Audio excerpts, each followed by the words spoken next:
Peace had lasted on Earth for 120 years. The Blue Planet and its 17 colony worlds lived in harmony under the United Earth government. People went about their days without fear of bombs falling or soldiers marching. Children grew up learning about war only from history books. The old weapons had been locked away. The armies transformed into groups that helped people and explored space.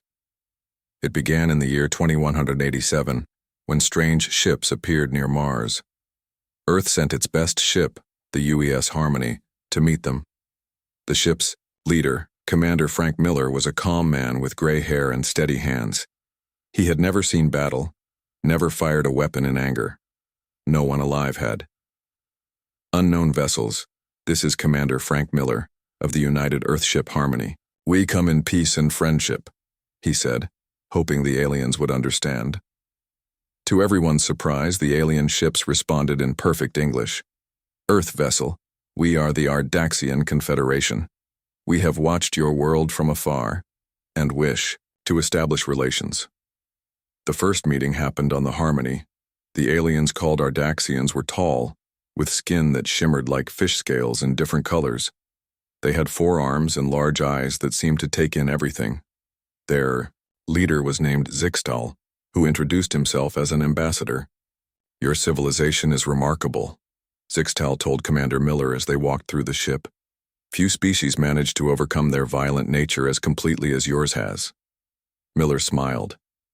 It wasn't easy. We nearly destroyed ourselves in the third global conflict.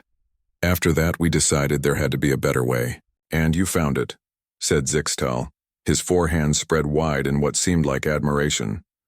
No weapons on this ship, no soldiers, just explorers and diplomats. We have the Earth Defense and Exploration Corps, but they focus on peaceful missions, helping colonies, rescue work, scientific study. War is behind us. Over the next 10 years, the Ardaxians shared technology with humans. They helped Earth build faster ships and better ways to communicate across vast distances. Human colonies grew and prospered. Trade between Ardaxians and humans flourished. Lieutenant Susan Clark worked on the UES Discovery, a ship dedicated to meeting new alien species. At 32 years old, she had risen quickly in the ranks of EDEC because she had a gift for languages. She could learn alien, ways of speaking faster than anyone else. Susan had light brown hair that she kept short for practical reasons. Her eyes were deep green, and when she focused on learning a new language, they narrowed with concentration. She had helped Earth talk to 3 different alien groups besides the Ardaxians. Lieutenant Clark, the captain wants to see you, said Officer Ryan Jones, poking his head into the language lab where Susan was working. Susan found Captain George Harris in the ship's meeting room, looking at star charts. Harris was a solid man with a round face and kind eyes. He had been her mentor for 5 years. Susan, we're being called back to Earth. All EDEC ships are. Why? Did something happen? Susan asked, feeling a strange worry she wasn't used to. The Ardaxians have requested a special meeting with Earth's leadership. They say they have an important announcement. We're to attend as representatives of the Exploration Division. The Discovery arrived at Earth 2 weeks later. The meeting was set to happen in the Grand Hall of the United Earth Government Building in New Geneva. Representatives from all 17 human colonies had traveled to attend. Susan sat near the back of the hall with other EDEC officers. At the front, President Laura Bell waited with her council members. The room fell silent as 7 Ardaxians entered, led by Ambassador Zixtal. Friends of Earth, Zixtal began, his voice smooth and confident. For 10 years, our peoples have worked side by side. We have watched you closely and learned much about humans.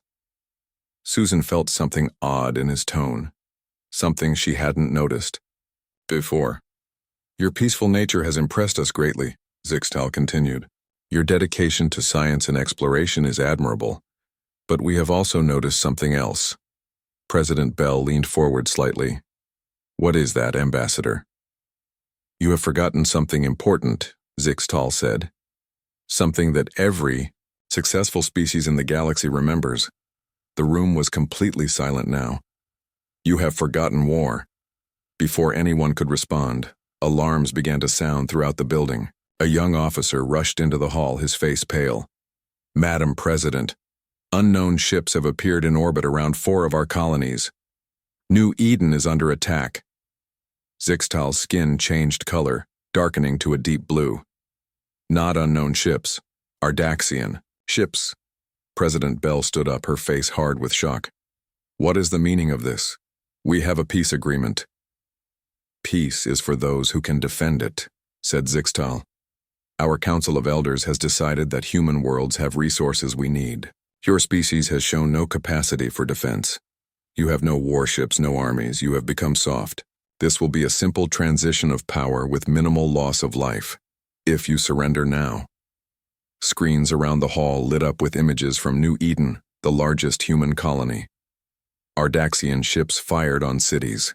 Buildings fell. People ran in fear. "Stop this immediately," President Bell demanded. "I'm afraid I cannot," Zixtal replied. "The operation has already begun across your territory.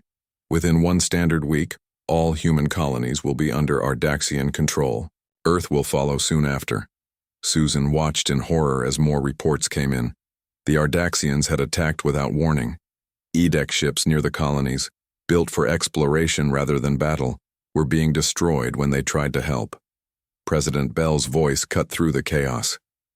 "Ambassador, you have made a grave mistake." "Have I?" Zixtal seemed amused. "Your people don't even remember how to fight. Your weapons were dismantled generations ago. Your military traditions are forgotten. Your species has evolved beyond War. And that makes you easy prey in a galaxy that has not." President Bell's eyes narrowed. "We chose to set war aside, Ambassador. We didn't forget it." She turned to her security chief, a woman named Karen Wright, who had been standing quietly behind the council table. "Chief Wright, initiate protocol Sleeping Dragon." Wright's eyes widened slightly, but she nodded and spoke into her communication device. Throughout the hall, hidden panels in the ceiling opened. Strange devices descended, surrounding the Ardaxian. "Delegation. What is this?" Zixtal demanded, his confidence wavering for the first time. "Just because we put our weapons away," President Bell said calmly, "doesn't mean we didn't keep a few, just in case. Just because we chose peace doesn't mean we forgot war." The devices hummed to life, creating an energy field around the Ardaxians.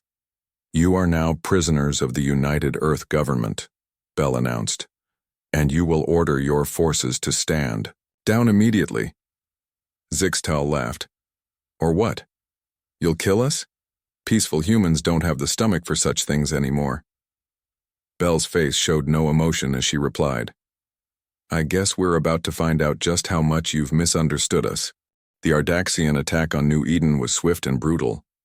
Governor Richard Evans watched from his office window as alien ships filled the sky above the main city. His wife Patricia stood beside him, her hand gripping his arm tightly.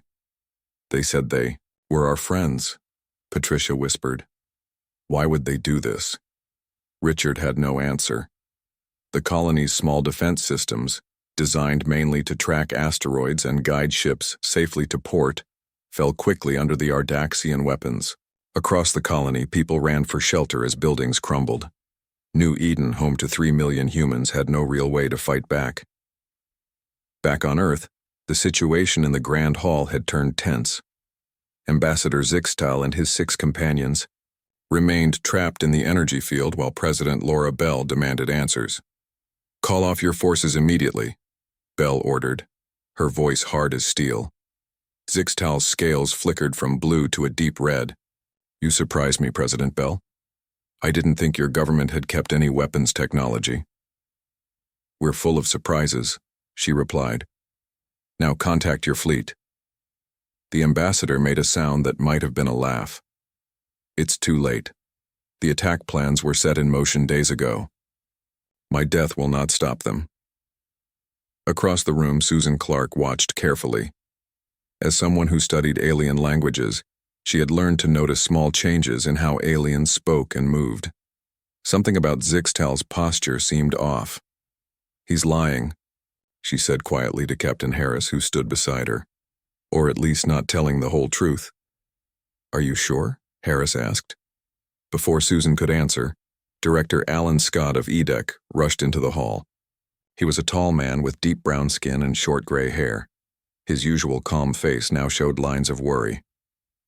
"Madam President, we've lost contact with 4 colonies, including New Eden. Our ships in those areas report heavy Ardaxian presence." President. Bell's eyes never left Zixtel. "How many of our people are in danger?" "At least 7 million across all 4 colonies." The room fell silent as the numbers sank in. 7 million people with no defenses against an alien force they had trusted. Bell pressed a button on the table in front of her. "General Howard, are you there?" A voice came through the speakers. "Yes, Madam President. Activate Project Awakening. Full deployment." "Yes, Madam President. How long has it been since those words were last spoken?" 120 years. Too long, and yet not long enough. Susan looked at Captain Harris with a question in her eyes. He shook his head, equally confused. President Bell turned to face the room full of officials and EDEC officers. "What you are about to learn has been kept secret for generations. After the third global conflict, when the peace agreements were signed, our leaders made a choice. We would embrace peace with our whole hearts, but we would never leave ourselves completely defenseless." She walked closer to where Susan stood. "Lieutenant Clark, your EDEC record shows you have skills in crisis management and quick thinking. You're being reassigned, effective immediately." "Reassigned where, Madam President?" Susan asked, standing straight. "To the place where we kept our memories of war." Within hours, Susan found herself on a fast transport heading toward the Rocky Mountains in North America. The old-fashioned-looking plane landed at what appeared to be nothing more than a small research station, built into the side of a mountain. A man in a simple gray uniform met her as she stepped off the plane. "Lieutenant Clark, I'm General Jack Howard. Welcome to Echo Base." Susan followed the general through a series of normal-looking hallways until they reached a large metal door. Howard pressed his hand against a scanner, and the door slid open to reveal an elevator. "What exactly is Echo Base?" Susan asked as they descended. "The answer to the question, what if we need to remember war?" Howard replied. The elevator doors opened to show a massive underground facility buzzing with activity. Hundreds of people moved with purpose through what looked like a military command center.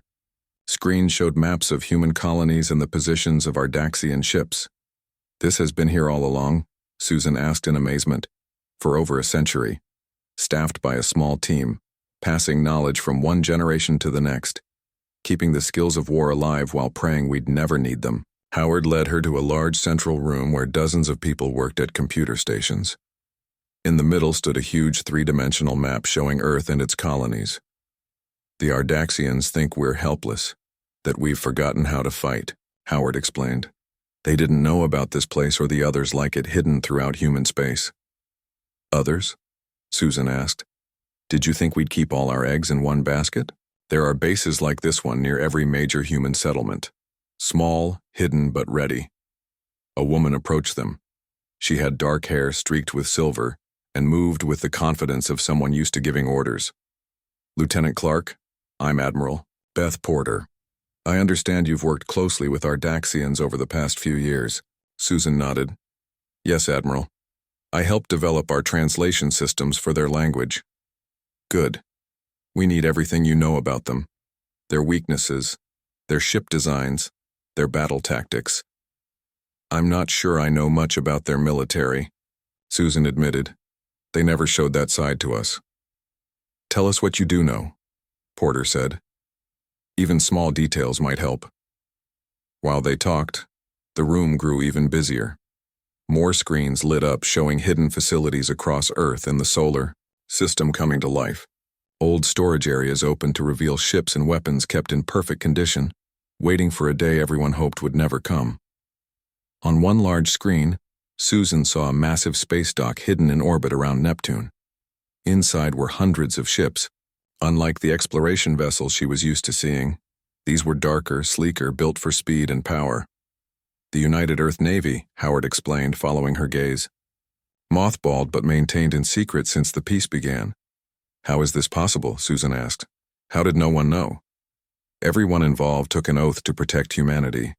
Not through war, but by being ready for it if it ever came to our doorstep. Again. Howard's face showed both sadness and determination. We chose peace, Lieutenant Clark. But we weren't naive. A young officer ran up to Admiral Porter with a tablet. She read it quickly and looked up with a grim smile. The UES Retribution has been activated and Captain Daniel White has taken command. The first response fleet will be ready in 3 days. Howard nodded with approval, and the Ardaxians expect us to take months to even organize a response if we can manage one at all. Susan watched as more reports came in of hidden bases and secret weapons caches becoming active across human space. The Ardaxians had studied humans for years and thought they understood them. They believed humans had forgotten war. They were about to learn how wrong they were. The old military base in Wyoming had been empty for more than 100 years. Now it buzzed with activity as transport ships landed every hour bringing people from across Earth. Susan Clark stood at a window watching as civilians lined up to enter the main building. "Who are all these people?" she asked General Howard, who stood beside her. "Teachers, engineers, pilots, doctors. People with skills we need," Howard explained. "Some are descendants of military families who kept old knowledge alive. Others are quick learners who can help us remember how to fight." Among the new arrivals was a man named Nathan Reed. He was tall with dark hair and glasses, carrying only a small bag. As he approached the check-in desk, he seemed calm while others around him looked worried or confused. "Name and occupation?" asked the officer at the desk. "Nathan Reed.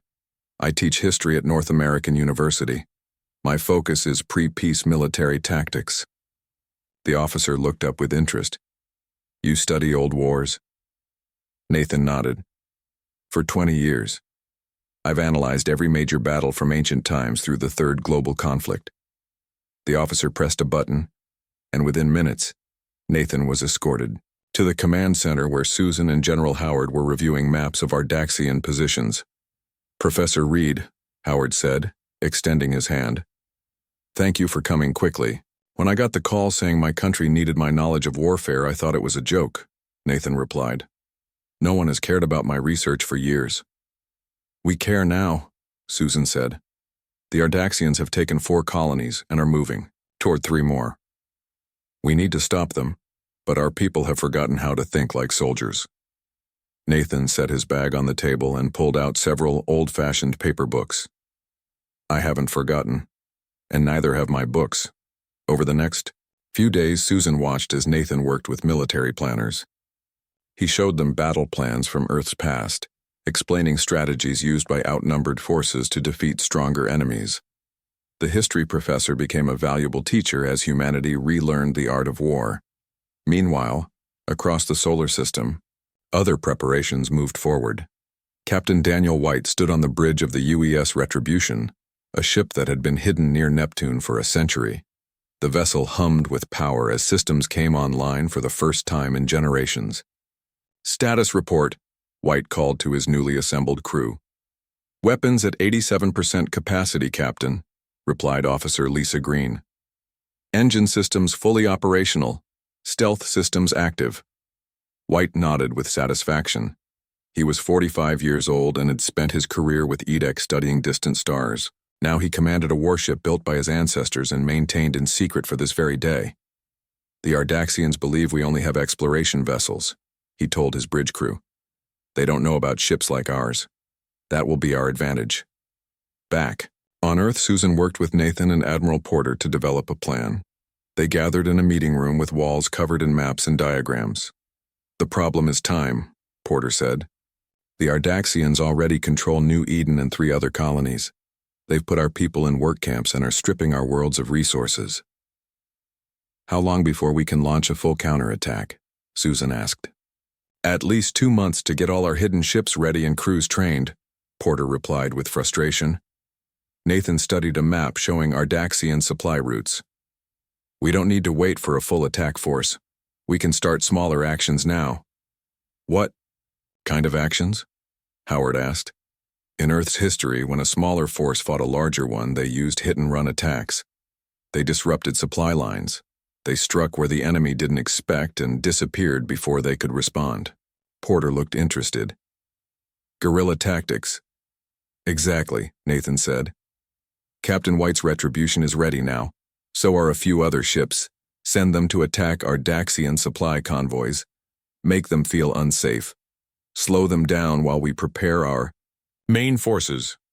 The plan was approved, and within days the first human counterattacks began. Near Alpha Centauri, an Ardaxian supply convoy disappeared without warning. Captain White's retribution destroyed 3 supply ships and vanished before reinforcements arrived. On the Ardaxian command ship Dominant Will, Commander Rylvac received the news with disbelief. Impossible, he told his officers. Humans have no combat vessels.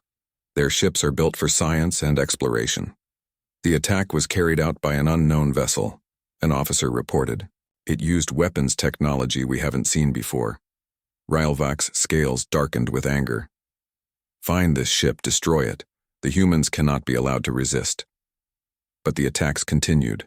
3 days later, a communication station on New Eden exploded. A week after that, 2 more supply ships were destroyed near Tau Ceti. The Ardaxian invasion slowed as they diverted ships to protect their supply lines. At Echo Base, Susan worked with Nathan to analyze reports from these early successes. They had moved from planning to action, and humans were proving they remembered more about warfare than the Ardaxians believed. It's working, Susan said as they reviewed the latest intelligence. The Ardaxians are confused. They're spreading, their forces thin, trying to figure out where we'll strike next. Nathan nodded. Classic disruption tactics. We're buying time for our main fleet to prepare. Susan had changed in the week since the invasion began. Her EDEC uniform had been replaced with the gray clothes of Echo Base. Her focus had shifted from learning alien languages to understanding alien weaknesses. She still hoped for peace, but knew it would only come through strength now. In orbit around Earth, the first wave of newly activated warships prepared to launch. Crews of former scientists, explorers, and civilians trained day and night to master weapons systems and battle tactics. They learned quickly, driven by reports from the colonies about Ardaxian treatment of human prisoners. On the Neptune base, Dr. Elizabeth Ward led a team working to bring thousands of combat drones back online. These unmanned fighters had been developed during the Third Global Conflict but never used. Now they represented a force the Ardaxians couldn't possibly expect. The drones are ready for deployment, Admiral, Dr. Ward reported via video link to Porter. They can be controlled from the Retribution or operate independently using their tactical systems. Excellent work, Doctor, Porter replied. Captain White will rendezvous with your team in 3 days. The pieces of humanity's response were coming together faster than anyone had expected. People who had lived peaceful lives for generations showed a surprising ability to adapt to war when their worlds were threatened.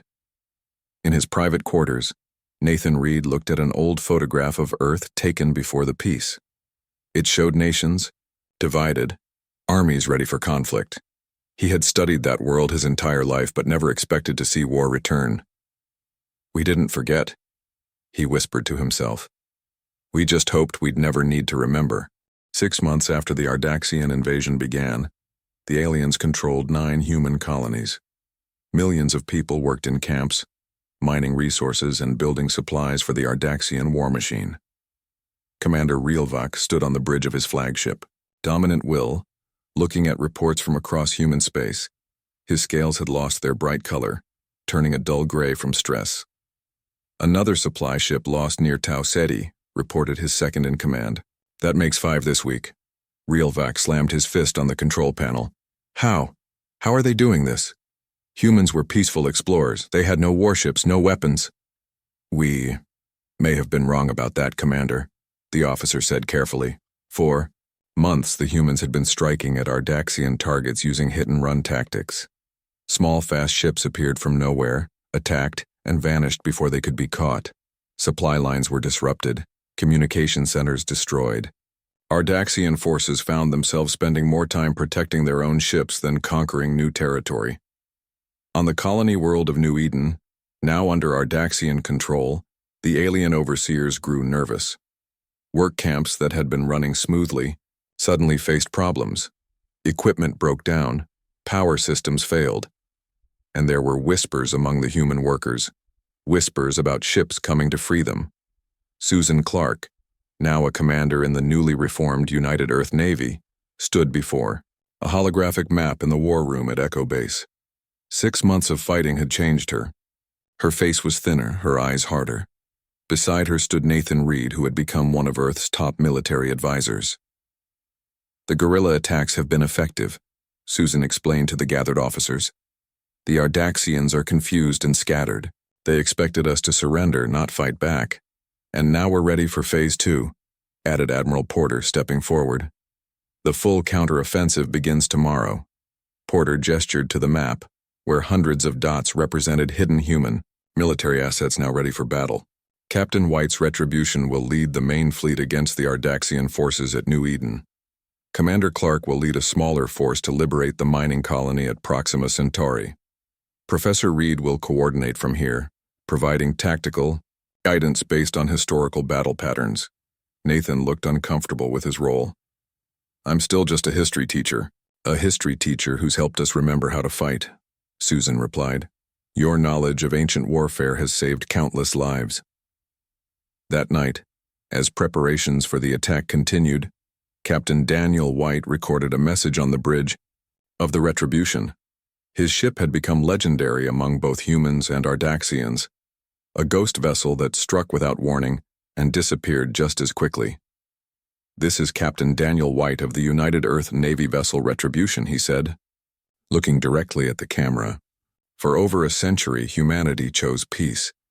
We did not forget war. We evolved beyond it. You mistook our restraint for weakness. That was your final mistake." The message was sent on all frequencies as the human attack began. Across human space, hidden ships emerged from secret bases. On New Eden, underground resistance fighters who had been trained remotely by Echo Base rose up against their Ardaxian guards. Commander Realvac watched in horror as reports flooded in from all directions. "This is impossible. Where did these ships come from? How did they hide them from us?" The Ardaxian commander ordered his forces to regroup, but it was too late. Human vessels appeared in numbers they never expected, and these weren't the exploration ships Ardaxians had seen before. These were warships, designed purely for combat, with weapons the aliens had never encountered. Susan Clark led her battle group toward Proxima Centauri. 3 sleek destroyer-class vessels and a swarm of combat drones followed her command ship. As they approached the colony, Ardaxian defenders moved to intercept them. "Enemy ships approaching," reported her tactical officer. 6 cruisers, heavily armed. Susan remembered Nathan's lessons about naval battles from Earth's past. "Deploy drones in pattern Delta. Have the Swift and Defender flank from below. We'll draw their fire." The drones shot forward, small and fast, confusing the Ardaxian targeting systems. While the alien ships tried to hit the tiny machines, Susan's destroyers moved into position and opened fire from unexpected angles. 2 Ardaxian cruisers exploded before they could respond. On New Eden, the main battle raged as Captain White's forces engaged the largest concentration of Ardaxian ships. The Retribution led the charge, its advanced weapons cutting through alien defenses. "They fight like they've been planning this for years," an Ardaxian officer told Realvac as their forces fell back. "They have been," Realvac realized. "They never forgot war. They just chose not to use it until we forced them to." In the work camps on New Eden's surface, human prisoners heard the sounds of battle overhead. Guards grew nervous as explosions lit up the sky. Then, from the forests surrounding the main camp, figures emerged. Humans with weapons moved quickly, overwhelming the confused Ardaxian guards. A woman named Grace Kelly led the resistance fighters. She had been a botanist before the invasion, but had spent months organizing a secret army inside the camp. "The ships are here," she called to the prisoners as they broke free. "Earth has remembered how to fight." Back in orbit, Captain White received reports from the surface. "Resistance forces have liberated 3 camps," his communications officer said. "They're moving on the main Ardaxian base." White nodded with satisfaction. "Send them the support teams, get medical aid to the freed prisoners." Within hours, the battle for New Eden reached its climax. Ardaxian ships were surrounded and outmaneuvered by human vessels that seemed to know their every move before they made it. On the surface, more camps fell as resistance fighters, supported by troops from the fleet, pushed toward the Ardaxian headquarters. At Proxima Centauri, Susan's forces achieved similar success. Her battle group destroyed the remaining Ardaxian cruisers with minimal losses and landed troops to free the mining colony. As she walked through the liberated main settlement, former prisoners cheered. "We knew you'd come," an old man told her, tears in his eyes. "We knew Earth wouldn't forget us." "We never forgot," Susan assured him. "We just needed time to remember who we could be when necessary." At Echo Base, Nathan Reed watched the battles unfold on the massive screens. The historical tactics he had taught were working. Humanity was fighting with the combined knowledge of thousands of years of warfare, using strategies the Ardaxians had never seen before. "We're winning," General Howard said, standing beside him. "2 colonies liberated in a single day. The others will follow soon." Nathan nodded but didn't smile. "Winning the war is one thing. What happens after will be just as important." "What do you mean?" Howard asked. "Whether we remember how to return to peace when this is over." 1 year after the Ardaxian invasion began, the war was ending. Human forces had retaken all but 2 colonies. The Ardaxian fleet, once powerful and confident, now retreated toward their home systems. Their great mistake had become clear to everyone. They had believed humans had forgotten war, and they were wrong. On the bridge of the UES Retribution, Captain Daniel White received a message from the Ardaxian flagship. "Captain, they're requesting to talk," said his communications officer. White nodded. "Put them through." The main screen showed Commander Rylvac. The Ardaxian's scales had faded to a dull gray, and his 4 arms hung limply at his sides. "Captain White, I wish to discuss terms of surrender." 2 days later, a formal meeting was arranged. The Retribution, now famous throughout human space, was chosen as the place where peace would be made. President Laura Bell traveled from Earth with a small group of advisors. From the Ardaxian side, Commander Rylvac came with 3 officers. The ship's main conference room was prepared for the historic meeting. Captain White stood at attention as President Bell arrived, followed by Admiral Porter, General Howard, Commander Susan Clark, and Professor Nathan Reed. "Captain White," Bell said, shaking his hand, "your ship has become a symbol of humanity's resilience."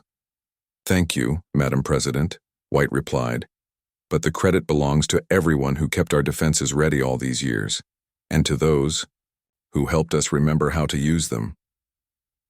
The door opened and Commander Rylvac entered with his officers.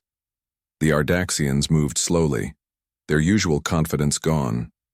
They sat at the table across from the human delegation. President Bell spoke first. "Commander Rylvac, 1 year ago your forces attacked our colonies without warning. Today we meet to end that conflict." Rylvac's voice was quiet. "The Council of Elders has authorized me to surrender all Ardaxian forces in human space. We ask only for safe passage for our remaining ships and personnel." The terms of surrender were simple. The Ardaxians would leave human space immediately. They would return all captured humans and pay to rebuild the damaged colonies. A buffer zone would be established between human and Ardaxian territories, monitored by both sides. As the documents were being prepared, Rylvac turned to Captain White. "There is something I do not understand. How did you do it? We studied your species for years. You had no warships, no weapons." "You saw what we wanted you to see," White explained. "After our last war, we chose peace but prepared for the possibility that others might not share that choice." "But your people lived peacefully for generations," Rylvac insisted. "How did they remember how to fight so effectively?" Susan Clark, who had been quiet until now, answered him.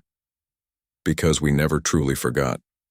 We kept the knowledge, the skills, the technology. We just hoped we would never need them again." After the Ardaxians left to return to their ship, the human leaders remained to discuss the future. The war was over, but important decisions needed to be made. "What happens to our military now?" Admiral Porter asked. "Do we keep the fleet active? Continue training soldiers?" President Bell looked to Nathan Reed. Professor, you've studied how societies transition from war to peace. What does history tell us? Nathan thought carefully before answering. Throughout human history, societies that won wars often struggled with what to do afterward. Some maintained large military forces out of fear. Others dismantled them completely, sometimes leaving themselves vulnerable to the next threat. And what would you recommend? Bell asked. A middle path, Nathan said. Keep enough forces to defend ourselves, but return to our peaceful pursuits. Remember what we learned, both about war and about ourselves. In the weeks that followed, humanity began the process of rebuilding. The colonies damaged by Ardaxian attacks were repaired. People returned to homes they had fled or been taken from. Slowly, normal life resumed. But things had changed. The United Earth Navy remained active, though smaller than during the war. Defense systems were improved around all human worlds. Regular training ensured that if another threat emerged, the response would be even quicker. Susan Clark stood at a window in the newly rebuilt government building on New Eden. The colony had suffered the most during the Ardaxian occupation but was recovering quickly. Next to her stood Nathan Reed, who had come to help establish a new educational program. Do you think we'll ever truly return to the peace we had before? Susan asked him. Nathan watched people working in the gardens below, planting new trees where Ardaxian weapons had scarred the land. Not the same peace, no, but maybe a wiser one. Wiser how? Before, our peace was built on hope that others would share our values, Nathan explained. Now it's built on the knowledge that we can defend those values if necessary. 6 months after the surrender, Captain Daniel White stood before a class of young people at the New Earth Defense Academy. The academy trained officers not just in combat, but in diplomacy, science, and exploration, keeping the best of what EDEC had been while adding the knowledge recovered during the war. The most important lesson from our conflict with the Ardaxians isn't about weapons or tactics, White told the students. It's about balance.